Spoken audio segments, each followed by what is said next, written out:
Hey everyone, welcome back to another edition of videos. Today we're going to be looking at 10 opening systems for black. If you haven't already, do make sure you check out the 10 opening systems for white first, and then perhaps you might want to watch this video. The reason why I say that is because in my opening video for white, I go through all the opening principles and the benefits of playing opening systems for your chess game.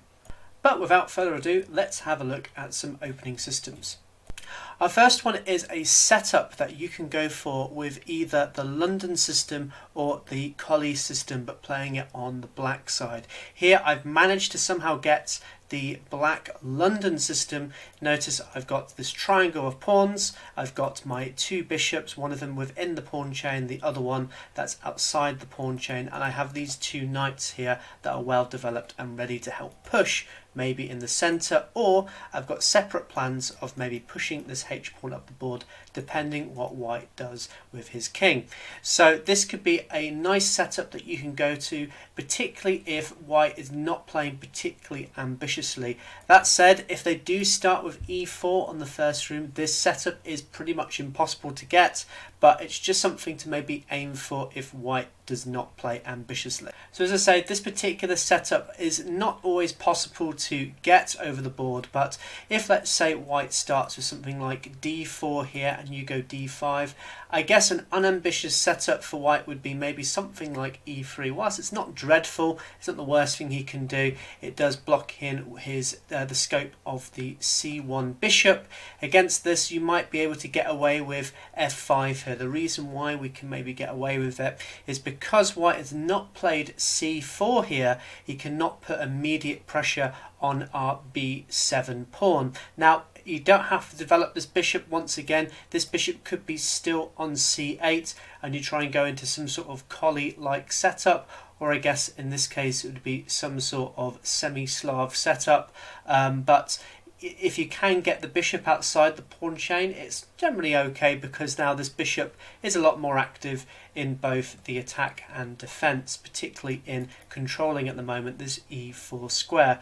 Now play could continue from here. You'll notice that as black I've now set up my triangle of pawns here. This will lock up the center, and I've got my knights two good squares as well.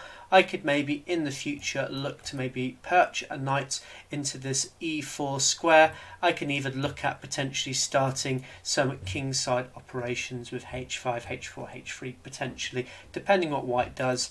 Play could continue like this. Now notice I've got my bishop on a very nice diagonal. It is controlling a lot of squares, but in particular it is now aiming on this black white king side. Now once again, a little bit like what we've seen with the London system in my white opening video, you might want to kind of delay the castling of your king, or even just don't castle at all. The reason for that is if white is castled on the king side, you've got a ready-made attack with this rook protecting this rook pawn to then attack into white's position.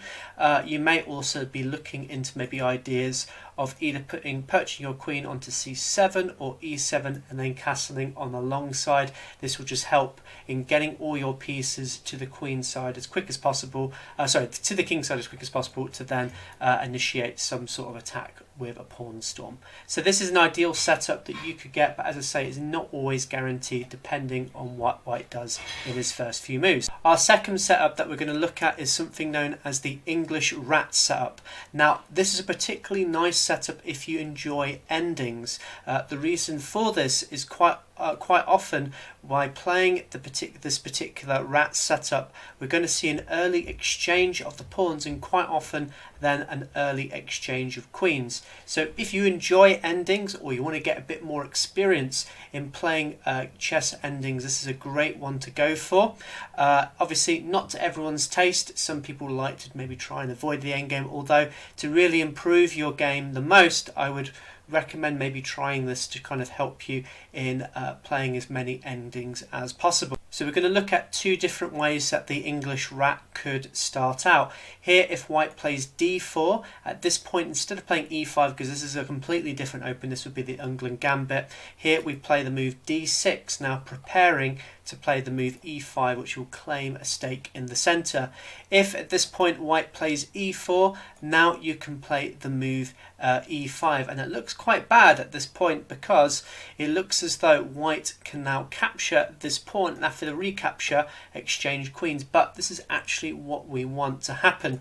Now there are some other options white could go for. If he does decide to play something like this, I think you could be quite happy, because now you can play what looks to be almost like a weird reverse French type position, except here you've got a very nice pawn break with f5, which will be quite difficult, or even going for something at some point in the future with c6 to break in the center. But so normally here white will capture this pawn. After this you take back here, and after the exchange of queens, although you can't castle anymore, this doesn't matter because it's a queenless, it's going to enter into a queenless middle game where king safety is not going to be as important. You're not going to get necessarily checkmated very quickly here. So now to give you an example continuation from here, if let's say white just develops his knights, which is a principle we're taught, develop your knights first before your bishops. Here we can now play the move c6, which is really good because it controls this controls where the knight's going to go to, but also we've now got a very safe square on c7 to potentially go to. Here, if they play the mistake f3, black is going to have a very pleasant position with f6. Now notice these two knights have got very little scope, they can't go forward anymore. We're going to perch our king onto c7 and we're going to have a very pleasant position from here. So going back, let's have a look at another setup that white could go for, but against this I think actually we've even got a slightly more improved version of the rat's knight. Here after d6, if they play the move c4, which looks like to try and go into some sort of old Indian defense, here we could play the move e5, and after d takes an e5, d takes an e5, and you've got the exchange of the kings. I actually prefer this position more for black, namely due to the fact that we have a much more useful central pawn compared to this c pawn that's not really doing a whole lot here. So if I compare the positions over here, notice there was this very good central pawn here. If I go back to the other position, let me just quickly move that back. Am I going to get it? One sec. Go back to here, like so. You'll notice there's a slight difference here, so it's not as good, this particular position for white. And again, you're going to get this exchange happening again, but this is absolutely fine for black. You're going to at some point play c6 to then tuck your king where it's nice and safe on the c7 square, and this is a good position once again for black to play into. The database gives this a very good score, so actually this is one of the black systems that I would highly recommend, particularly for those who want to get more experience going into the end game. However, I will say the positions are a little bit dry, so I would say that you're going to get maybe quite a few draws in this particular position, so just obviously bear that in mind. But having said that, I think a very good and very playable system to play for. So the Hippo is probably the most interesting of all of the opening setups that I'm going to be showing you today. So the Hippo system will look a little bit like this. Here black has harmoniously developed his minor pieces onto the 7th rank, where they are going to defend the 5th rank from invasion. This is a particularly fun system if you like to play very defensive style of chess. Now notice, look at all these pawns. They're stopping anything from ever coming to the 5th rank, but also these bishops are creating almost, and these knights as well, creating this death trap in the center for white to come into. This is a purely hypermodernist opening. Now what I mean by hypermodern chess, and you're going to see this in a few more systems I'm going to show you, here black is developing his pieces from a distance, and he's going to try and use his piece play, his more active piece play, to restrain, blockade, and then ultimately destroy white's center. The Hippo is a very, I would say, a very interesting option to play for as black. Here you're going to be entrenching yourself in the position, and then you're going to be waiting for white to make the first move, and then you're going to strike almost like a hippo. So what I would say here, to play the Hippo, you must think like a hippo. Hippos, you know, you've seen them in the wild, you may have seen them at the zoo. They're normally quite peaceful, docile creatures in the wild. However, when their territory is invaded, they will lash out like a hippo and attack. So in order to be successful in this, you really need to be flexible in your setup. Time the counterplay wrong, and you're going to get hunted down very quickly. But time it right, and your pieces will effectively gang up against white's setup, and it's really, really effective. Now, one thing I would also say about playing the hippo as black, normally your king will stay uncastled. This is just until you know what white's position is going to be with his king, or what position his pieces are going to be in. Whatever white does, black will try and castle away from the danger, and then push his forces to attack white on the side where maybe he's castled with his harmonious piece development. Okay, so let's have a look at this in action. So I'm going to show you a hippo setup after e4. Here you can play g6. It normally starts with this modern defense setup with the bishop first coming to g7. After something like knight to c3, here you play d6, once again restraining white from being able to push forward with his pawn, which would blunt out your bishop from ever really being active in the game. Now here you can see maybe bishop to e3. This might be a setup white goes for, trying to go for some sort of 150 style attack, where he's going to be looking to exchange off these pairs of light square bishops to then hopefully take down the castle king. But, you know, as I say, you got to be flexible. You don't want to castle straight away with black. Here you play something like a6. This could potentially in the future be looking at moves such as b5, b4, kicking this knight off its active square. After something like knight to f3, e6, you just wait. You're being patient. You're controlling the fifth rank with this move. Here, queen to d2, h6. Black is not going anywhere with this bishop and queen battery. It's effectively useless now, as you've got enough pieces defending that square. After something like bishop to d3, knight to d7, castles, knight to e7. Now notice how all of black's pieces are starting to control this fifth rank now. So white will never be able to push forward. After something like knight to e2, maybe white tries to come round and, I don't know, launch an attack with an f-pawn or something, but it's going to be no good, as now we just play b6 and we now get our bishop onto b7. We have reached our hippo setup, and, well, I would say at this point we just have to kind of wait and see what white will do here, but you've essentially got some ideas maybe in the future, not maybe immediately, but you've got counter breaks with ideas such as f5, c5 at some point. Once again, we will not try and delay the development of our king, or getting our king castled, I should say, particularly in this case, as right now, if we castle, this will undefend this h6 pawn. But, you know, we'll wait to see where white puts all of his pieces. We could maybe look at doing stuff like, I think I've seen stuff with queen to b8 followed by a7, and then maybe castling on the queen side, because we know the postcode of the white king, and we can maybe then get our pieces develop on that side first. But again, it's all about flexibility. We're going to wait to see what white does first before we commit anywhere. Now, what I would say is after something like c4, there is a big downside for black to play this position, namely he has got less space, so he needs to ensure that he does a counterattack that's effective. Otherwise, sometimes you might just end up going into a very passive position, and essentially you just face a very slow and painful death. So I would say the hippo, maybe if you're a beginner, maybe avoid this one, because it can be quite difficult. But in the hands of an expert who knows which way to throw his counter punches, where to time his counterattacks, this could be a very reliable shock weapon for you. We're now going to look at 1e6 against various setups. I've featured this on my channel before, it's one of my older videos, but e6 is a really flexible move. It's called the Lichess Defense, and essentially the idea being you can maybe transpose into a ton of different openings. So if you like going into a number of different transpositions, or you like playing a number of different openings, this is a great little starting move to play with as black. Now the only downside, if you do decide to play this, you will need to maybe have some knowledge of the French defense, because after this actually there's a transposition to the French defense here.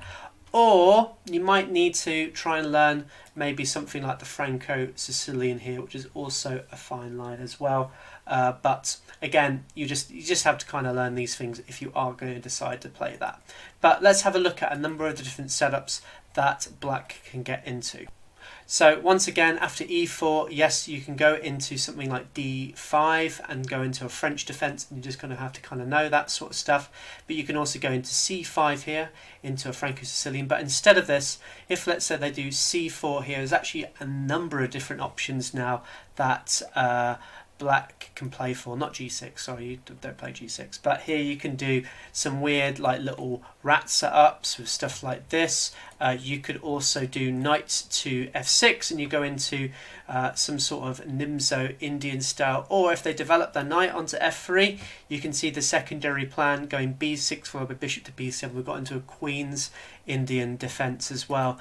This is also a really nice move if you like playing the the Dutch defense, or in particular the classical Dutch defence or the Stonewall Dutch, but you don't want to go into some of the early gambit tries like e4 or what's the other one, g4, which is like the Korchnoi gambit. So this is a nice way to avoid all of those things. If you like the Dutch defence, e6 is a great starting move to avoid all of that theory. But as I say, it's just a very flexible opening. You can go into a number of different things. There's even stuff with b6 followed by bishop to b7. You go into what's known as the English defence. So you look at stuff like f5, which almost is reminiscent. It's a bit like an Owen's defence mixed with a Dutch defence, the English defence. So these are also really flexible systems that you can go to. So as I say, pawn 1 to e6, a great little system, has lots of transpositions to loads of different openings for you to try out. So definitely, if you like variety, this is a great little opening to play. Our fifth system is something known as the modern defense.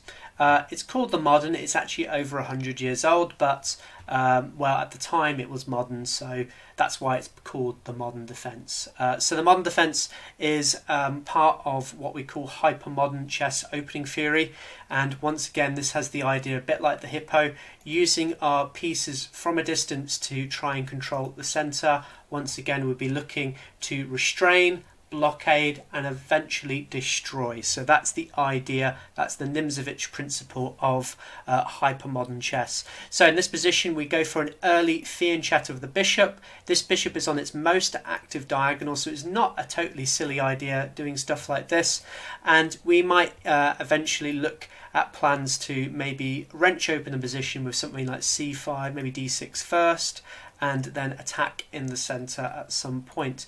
The knight on g8, a little bit similar to the Hippo, we might want to delay the development of this, or if we are going to development, if we go to f6, we might then transpose into a Piet's modern or some sort of King's Indian defense, or we play e6 first and develop the knight onto e7. This has the benefit of not blocking the bishop from being developed.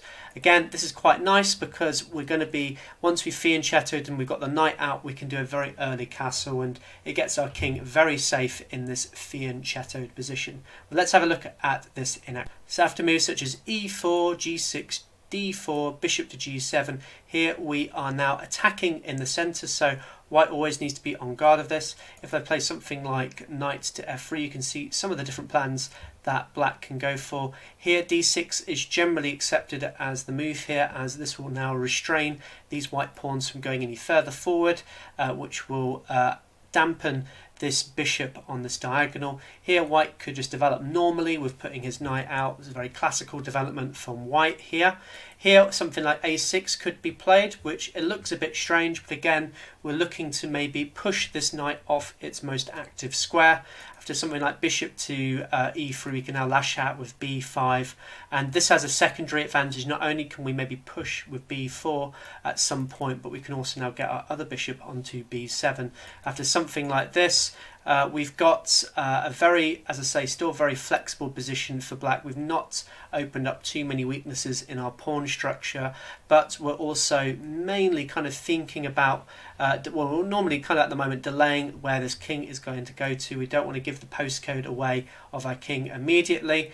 We've also not developed this knight just yet, as again, this would maybe block our strong bishop on this diagonal.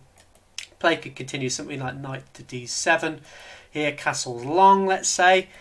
And now we can start doing some operations on the queen side. We know that where the king is, we can now start going after it. After something like takes, you can see here already by just this opening of the position, black's pieces have become very active. In actual fact, although white's got more pieces developed, they're not really on great squares, and you can see here how white has been able to get his pieces to good squares here and really make give a lot of problems for white in the centre. So modern defence, once again, a hypermodern opening.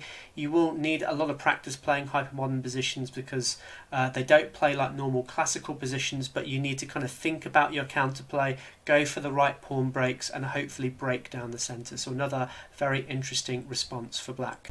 So we're also now going to look at one knight c6, which is known as the Nimzowitsch Defense setup, and you can play this against both e4 and d4. I think I prefer it against e4 if anything, just simply because I think the positions are much more pleasant. Against d4 the challenge is obviously the pawn can move forward, but then you kind of play it a little bit like some sort of Alekhine style defense.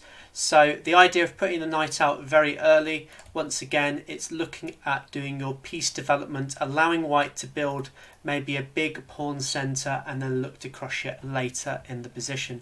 So let's have a look. So if let's say they go e4 here, now you can put knight to c6, and a setup white might try and go for here is just go for d4, which, you know, it looks really good. White's just taken over the centering completely, but now here black's got a nice strong response. He can play d5.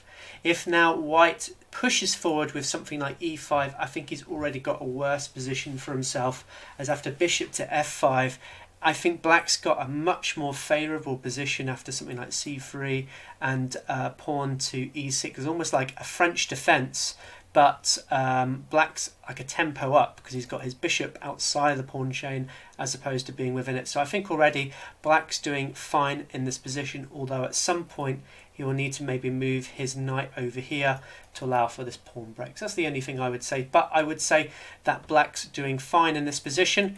Going back, if after something like, let's say in this position, after d4, they now capture here, you can now capture with the queen, and after something like knight to f3, defending that pawn, notice if he tries to develop his other knight, this pawn would just get lost.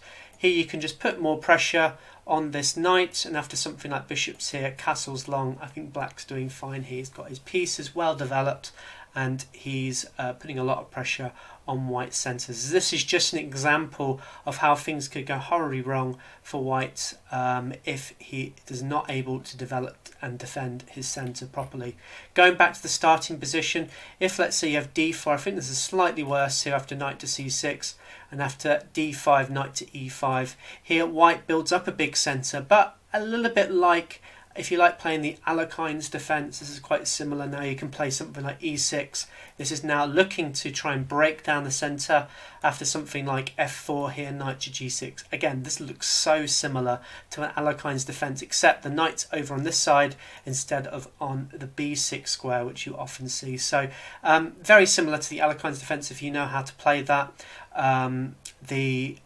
There's not a huge amount of difference. The only thing I would say here is that black maybe doesn't have too many counter-attacking options on the king side than he would on the queen side, namely because if he ever moves this f-pawn, this is going to maybe weaken his king's positions. That's the only thing I would say about this compared with the normal Mikenas defense, but it's still a very interesting position. Black is going to use his piece pressure to try and take down white's broad centre, particularly after something like c4. I think things get very interesting for black after bishop to c5.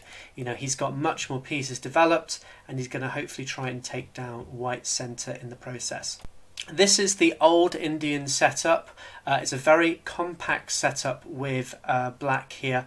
So he's basically gone for quite modest developments here. He's got nice control of the centre with his 2 pawns. He's developed his knight onto d7 and f6 and put his bishop onto e7. Here black's got a number of different options. I think he does need to once again be quite flexible here, but I think a good starting point is doing c6 followed by queen to c7.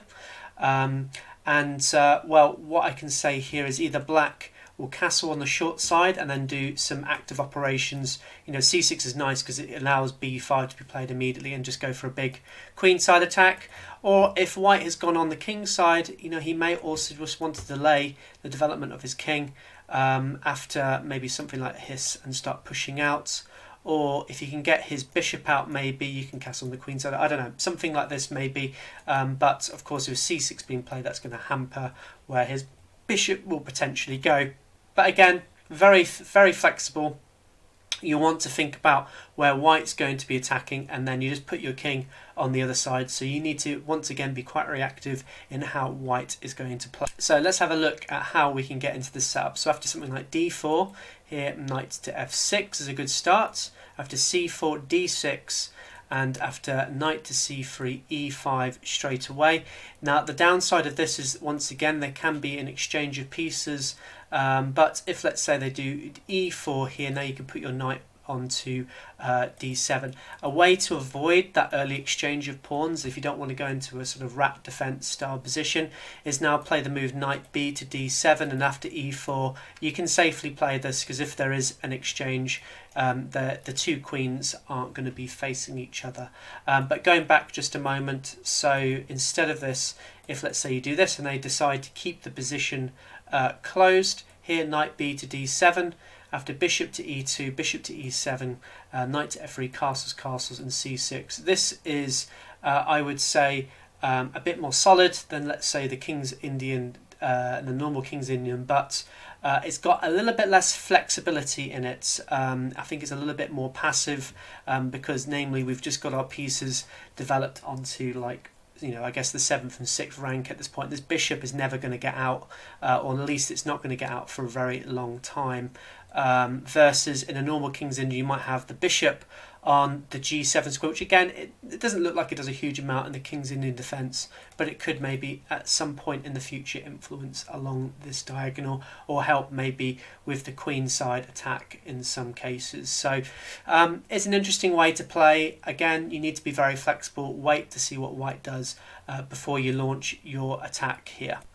Okay, this is the Owen's defense. It's characterized by normally starting with b6 followed by bishop to b7. It's another hypermodern opening, and what it allows white to do is create a big center, but you're going to use your pieces once again to try and break down the center. Now, there is a big drawback to this particular setup compared to the modern defense, and namely it's a bit tougher to get your f5 break in.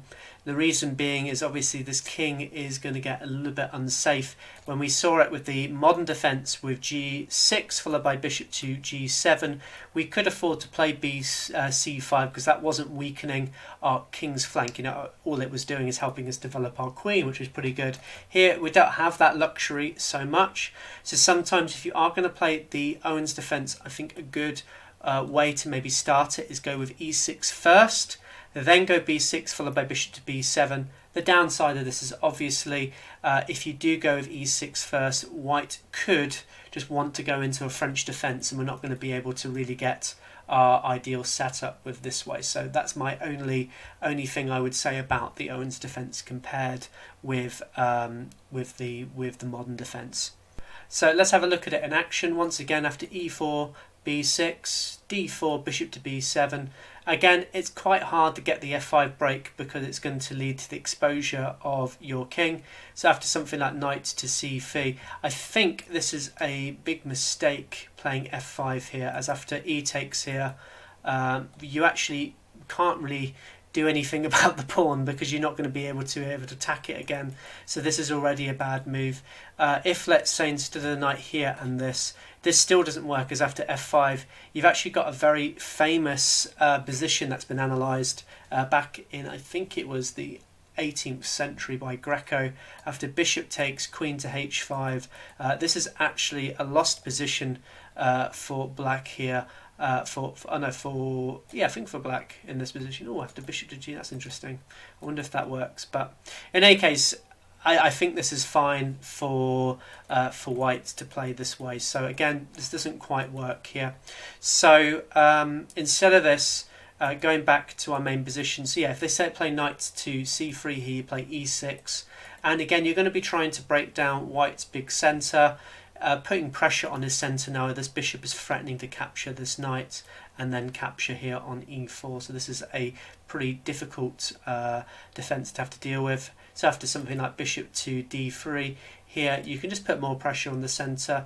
Or now, because the bishop has moved off here, you can then maybe, I think, play moves such as f5, although actually not even at this point because the bishop is well defending the square. So again, it's a little bit tricky to get your counterplay in with the Owen's defence. But as I say, you're playing a system, you're going to be playing this position quite a lot as black, so you're going to get lots of experience in how to play these positions versus white, who might have only played this particular setup once or twice. Our ninth system we're going to look at is something known as the Philidor Black Lion. This is a system that I think was developed by a couple of Dutch players and obviously then brought on by Simon Williams, who's got an excellent video looking at the Black Lion. This is some of the plans that you could potentially see, and again it all depends what white does in this position, but this is our starting setup. It looks very similar to that of the old Indian defence. Here you might be looking at playing stuff like h6 followed by g5 and then plonking the knight onto f4, again depending on what white's setup is. You could do stuff where you just castle short, or you can't go with these sort of b5 ideas and just do a big queenside attack. Again, it all depends what white does as to what setup you go for. So this is just an example setup that black can go into. I think here doing knight b to d7 again is interesting because you're avoiding the early queen exchange by doing it this way. And after e5 now, you can get into your black line setup with something like this, and now you look at this point you're just threatening to play b5 here, so white needs to play a4 just to stop that from happening. And then after bishop to c7, something like h6, you can now start doing this plan here, and I've highlighted some of the plans. Again, this is done in a lot of detail in Simon Williams' video, so he'll be able to go into that a bit more. But again, our ideas are just going to be maybe getting our knight onto f4. If it's ever captured, we take back, and then we're going to be looking to do rook to g8, and we've got this very nasty attack with the bishop attacking on h3, hitting the white king position. So this is already quite a pleasant position for black to play. An example, again, this comes from that video, something like this, and this was actually from a game where black was able to deliver a very nice, a very nice fork at the end here and just really rip open white's position. So if you like this sort of stuff, these sort of closed setups, where you're going to get these almost kind of similar to a King's Indian defence style attacks, the Black Line is quite an interesting option to maybe play for. And our final setup we're going to be looking at today is something known as the rat small centre setup. Now once again, this is a very flexible system, and it's normally characterised by the first two moves, which would be something like d6 or e6, or even e6 or d6 first, depends which way you want to do it. Black takes a slightly more passive control of the centre, but by taking less territory than his opponent. However, in playing this way, he's going to wait to see what white does first before actually committing to a pawn structure. I guess the downside of such a strategy is you're essentially giving white a free hand to do as he pleases in the centre, at the start of the game. But again, this is whether or not you think this is a big factor or not. You might be wanting to play some sort of hyper-modern strategy or some sort of hippo strategy by playing this way. It's up to you. So yeah, it's an interesting idea, and you can get into a number of different setups once again with the rat small center. So this is another way to play the position. So if, let's say, after moves like this, we've got our small center here, we've got a small stake here now in the center. We might be guarding the fifth rank, or we'll wait to see what white does first. He might lunge his pawn forward, in which case we know which way to commit with the pawn. Here, after something like knight to c3, you can play this almost like a hippo now if you wanted to. Again, we're delaying, we're waiting to see what white does first in this position. If after this, now we can maybe get into a sort of hippo style position. Again, it's an interesting position from here. Black does suffer from a lot of a lack of space, but with the closed centre, he'll be looking to fight for particular pawn break. So here we've got the luxury of having the only pawn break on the board with the move c5 here. Meanwhile, white is not going to be able to get his pawn break in because of this knight in the way. So this is already, I guess, a pleasant position for black to play for in this particular line. Again, interesting line if you like playing these sort of passive looking systems that maybe break into a big counter attack. And that's all the systems that we're going to be looking at today. I hope you enjoyed this video. If you did enjoy it, please make sure you give a like, subscribe to the channel if you haven't already to get updates on any more opening videos or other videos that I decide to put on the channel. But as always guys, thank you for watching, and I'll hopefully see you soon. Take care, bye.